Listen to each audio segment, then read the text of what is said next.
If you don't like and subscribe, how will we survive?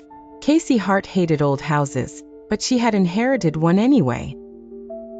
It came wrapped in legal documents and dust, a Victorian two-story in New Hampshire, left to her by an aunt she hadn't seen since childhood.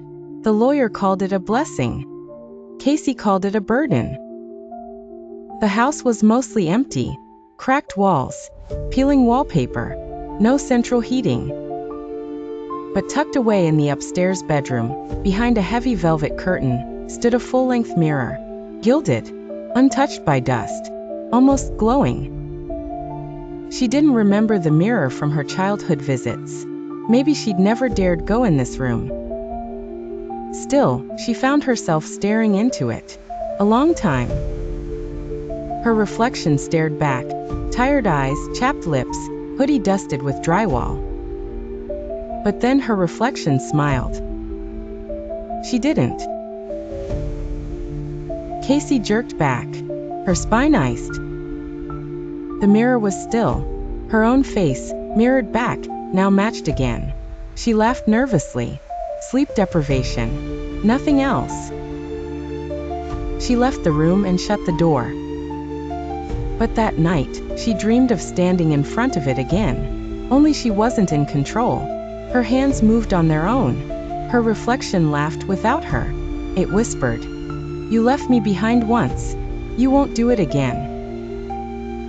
The next morning, the door to that bedroom was ajar. Casey swore she had closed it. The air inside was colder than the rest of the house. The mirror still stood there, pristine, like it had been waiting. She approached it carefully this time, watching her reflection closely. Nothing strange. But as she turned to leave, a flicker of movement caught her eye. She turned back, and the reflection was still turning. It lagged behind, like a delay in a video call. It finished its turn 2 seconds later, and faced her again. Her heart dropped. She slammed the door. She didn't open it again for 2 days.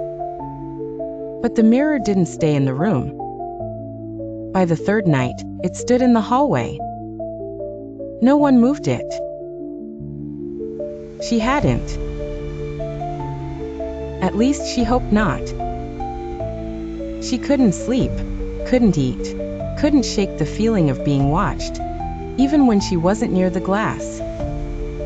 Her reflection haunted her dreams and her waking thoughts. It smiled wider now. Its movements grew sharper, unnatural. She covered the mirror with a blanket. But the next morning, the blanket was folded neatly on the floor, and her reflection looked closer to her than ever.